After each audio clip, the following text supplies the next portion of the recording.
तो नशे के खिलाफ जारी आईबीसी 24 की मुहिम में हम आज आपको बताएंगे नशे की नर्सरी के बारे में। हुक्का बार, हुक्का पार्लर, हुक्का स्पॉट, जो चाहे कह लें, लेकिन राजधानी रायपुर के कोने कोने पर कुकुरमुत्ते की तरह उगाए इन हुक्का पार्लर्स के बारे में यह कहना कतई गलत नहीं होगा कि यूथ को नशे का चस्का लगाने की शुरुआत यहां से होती है। इसका सबसे बड़ा सबूत है रायपुर में पकड़े गए ड्रग नेक्सस के तकरीबन सभी आरोपियों के तार सीधे सीधे किसी न किसी हुक्का बार या उनके संचालकों से जुड़े हैं। यानी ये हुक्का पार्लर धीरे धीरे बिना किसी रोक टोक के नौजवान बच्चों को खतरनाक नशेड़ी तक बना सकते हैं।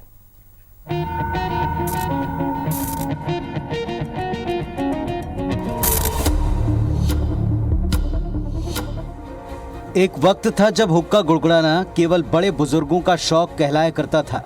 इसके बाद हुक्का मेट्रो सिटीज तक सीमित रहा, लेकिन नशे के सौदागरों ने हुक्के को आज के दौर का सबसे हैपनिंग शौक बनाकर यूथ के बीच ऐसा परोसा कि हुक्का पार्लर्स में जाना युवकों के लिए आम सा शगल बन गया।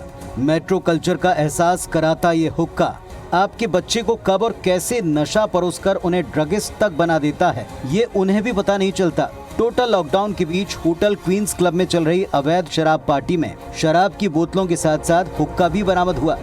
साथ ही नशा करने वालों की भीड़ में बड़ी संख्या में नाबालिग भी पकड़े गए। 21 दिन पहले रायपुर के सिविल लाइंस इलाके में जब्बल कॉम्प्लेक्स में हुक्का बार से 19 नाबालिग पकड़े गए, जिन्हें समझाइश देकर छोड़ा गया। 4 दिन पहले बिलासपुर हाईकोर्ट की पुरानी बिल्डिंग के सामने हुक्का बार में बड़े छापे में स्कूली बच्चे पकड़े गए। अब तक की पुलिस जांच में भी रायपुर में पकड़ा गया ड्रग नेक्सस हुक्का बार और उनके संचालकों से जुड़ा पाया गया है। पुलिस के मुताबिक ड्रग नेक्सस में अब तक पकड़े गए सबसे रसूखदार आरोपी हर्षदीप जुनेजा और संभव पारक होटल और कैफे के साथ साथ हुक्का बार के संचालक हैं। दोनों ड्रग के सेवन करने के अलावा इसे खपाने के आरोपी हैं। इसके पहले पकड़े गए 12 आरोपी भी डीजे और हुक्का पार्टियों में युवाओं को अपना शिकार बनाने की बात कबूल कर चुके हैं।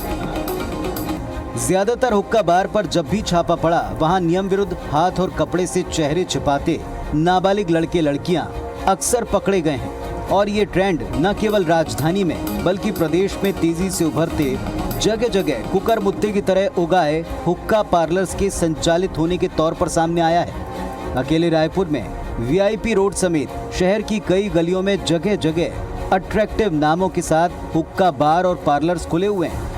ज्यादा से ज्यादा ग्राहकों को रिझाने के चक्कर में अब तो कई रेस्तरां भी खाने के साथ साथ हुक्का परोस रहे हैं। वैसे तो हुक्का सिर्फ धुएं के साथ फ्लेवर परोसने के साथ शुरू होता है, लेकिन इन हुक्का बार में तंबाकू के साथ कौन सा नशा परोसा जा रहा है, ये तो केवल संचालक ही जानते हैं।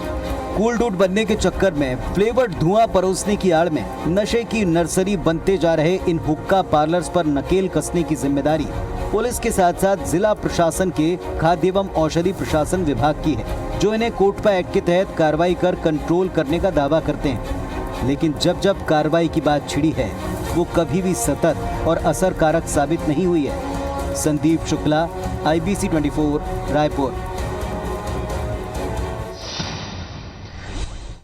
तो नशे के कारोबार के खिलाफ आईबीसी 24 की मुहिम जारी है और इस बीच युवा कांग्रेस के राष्ट्रीय प्रवक्ता सुबोध हरितवाल ने आज सीएम भूपेश बघेल से मुलाकात की और कार्रवाई को लेकर सीएम का आभार जताया। इससे पहले एसएसपी कोतवाली से भी उन्होंने मुलाकात की और ड्रग्स केस में गिरफ्तारी पर बधाई दी।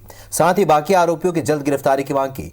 साथ ही कल सुबोध को ड्रग्स केस को लेकर बयान दर्ज कराने के लिए बुलाया गया है, लेकिन उनके दिल्ली दौरे के चलते वे 19 अक्टूबर को बयान दर्ज करवाएंगे।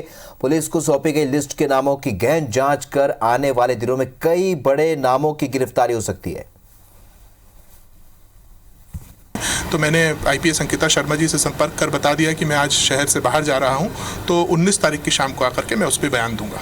मुझे लगता है कि ये शुरुआत है और जिस तरीके के लोग, जिस हाई प्रोफाइल सोसाइटी के लोग पकड़े जा रहे हैं, इन लोगों को जब तक हम ठीक से और नहीं खंगालेंगे हम तह तक नहीं पहुंच पाएंगे। तो उसी के तहत बातचीत पुलिस से हुई है आज और मैंने माननीय मुख्यमंत्री जी से भी आज एक पत्र दिया है, उनका आभार व्यक्त करने के लिए अभी उनसे मुलाकात कर पत्र भी दिया कि जो कार्रवाइयाँ हुई है उसके लिए धन्यवाद। तो नशे के खिलाफ आईबीसी 24 की मुहिम लगातार जारी है। हमारे सहयोगी संदीप शुक्ला लगातार इस खबर पर नजर बनाए हुए हैं। जब से क्वींस क्लब में इस पूरी घटनाक्रम का खुलासा हुआ और उसके बाद से लगातार जो तार जुड़ते चले गए। संदीप, नर्सरी, नशे की नर्सरी, हुक्का बार। वास्तव में कुछ साल पहले तक जब शुरुआत हुई थी तो ये एक नौजवानों में ट्रेंड था हुक्का पीने की, और घर में भी वे फंक्शन करते थे तो हुक्का लेकर आते थे। पहले फ्लेवर्ड हुक्का, उसके बाद उसमें गांजा और तमाम नशे।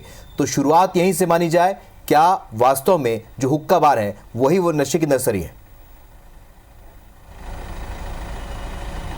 बिल्कुल, देखिए, अगर हम कह रहे हैं कि हुक्का बार, कुछ हुक्का बार नशे की नर्सरी है, तो ये बिल्कुल ये साबित होता है। पुलिस की जो जांच रिपोर्ट आई है, जो बयान आए हैं, जो आरोपियों से जो तथ्य निकल कर आए हैं, उनके व्हाट्सएप चैट में जो मिला है, तमाम चीज़ों से साबित होता है कि, और सबसे बड़ी बात, जितने लोग गिरफ्तार हुए उसमें आधे से ज़्यादा लोगों ने ये कहा है या तो वो हुक्का बारों में इनका शिकार करते थे, युवाओं को नशे का जो है शिकार बनाते थे, या जो पेडलर्स गिरफ्तार हुए हैं या जो ड्रग बेचने, खपाने और खुद कंज्यूम करने के आरोपी हैं, वो भी जो है कहीं ना कहीं हुक्का बार के मालिक रहे हैं या हुक्का बार चलाते रहे हैं या किराए में होटल लेकर हुक्का बार चलाते रहे हैं। कुछ जो हर्षदीप जुनेजा हैं, उनका जो कैफ़े है या वो हुक्का बार भी वहाँ संचालित करते हैं। इसके अलावा जो संभव पारक है, वो होटल क्वींस क्लब के परिसर में जगह किराए पे लेकर वो आदमी सीधा सीधा हुक्का बार संचालित कर रहा था। और तमाम ऐसे सबूत मिले हैं कि वहाँ पर जो है कनेक्शन जो कि ड्रग से लेकर जा रहा है। तो ये सारी चीज़ें अगर हम बोल रहे हैं तो पुलिसिया पूछताछ के आधार पर ही बोल रहे हैं कि नशे की नर्सरी बनते जा रहे हैं हुक्का बार। और इतनी सरलता से जो हुक्का पहले जो मेट्रो का ट्रेंड फॉलो करने के लिए लाया गया था, इतना सरल हो गया है। आप देखें, हमने अपने स्टिंग ऑपरेशन में गांजा, चरस, अफीम सारी चीज़ें दिखाई कि रायपुर में कैसे मिल रही है। आप उसे 100, 50, 500, 2000 रुपये में खरीदिए, इस हुक्का बार में, हुक्का पार्लर में जाइए और इसे इसका सेवन कर लीजिए। और हमने ये भी बताया है कि वीआईपी रोड के कुछ ऐसे हुक्का पार्लर हैं जो एक 10 से 5 मिनट बैठने का 2000 रुपये तक चार्ज करते हैं। आप खुद समझिए कि जो अगर 5 से 10 मिनट के लिए अगर कोई आदमी 2000 रुपये ले रहा है या 2000 रुपये दे रहा है, वो आखिर ऐसी कौन सी चीज़ का उपभोग कर रहा है जिसके लिए वो हर मिनट लगभग 200 रुपये पटा रहा है। अपने आप ये बड़ा सवाल खड़ा करता है। परिजनों को इस पर कहीं ना कहीं अलर्ट होना चाहिए, क्योंकि ये परिवारों में ट्रेंड बनता जा रहा है। ठीक है, आपने अगर मेट्रो कल्चर को आप फॉलो करते हैं, आप घर में हुक्का पीते हैं, कोई बड़े रेस्टोरेंट में खुले आम सीसीटीवी के नीचे अगर सिर्फ और सिर्फ हुक्का का पालन करते हैं जो बिना तंबाकू का, तो बात अलग है। लेकिन आपका लड़का, आपके बच्चे, आपकी लड़कियां कहाँ जा रहे हैं? कहीं कोई हुक्का बार के कैफे में जा रहे हैं क्या? उनको धीरे धीरे उस हुक्का में नशा, गांजा, चरस, कोकीन या हैश डालकर उसका कोई आदि तो नहीं बनाया जा रहा है? क्योंकि ऐसे ही हम बता दें आपको, सिविल लाइन में जो हुक्का बार में छापा पड़ा था, 19 नाबालिग वहाँ से गिरफ्तार तो नहीं बोलेंगे क्योंकि नाबालिग पकड़े गए थे। तो तमाम ये जो है आप देख लीजिए, 100 से 120 कार्रवाई कुछ महीने में हुई है। सबसे ज्यादा 50% से ज्यादा कस्टमर उसके बिल्कुल। और नशे की नर्सरी कहा जाएगा इसीलिए क्योंकि ये शुरुआती दौर में हुक्के बार से शुरुआत हुई और फ्लेवर्ड पहले हुक्का दिया जाता था, लेकिन उसके बाद धीरे धीरे उसमें नशा डाला गया या दूसरे तरीके से उन्हें नशा परोसा गया। जानकारी के लिए और चर्चा के लिए बहुत बहुत शुक्रिया संदीप।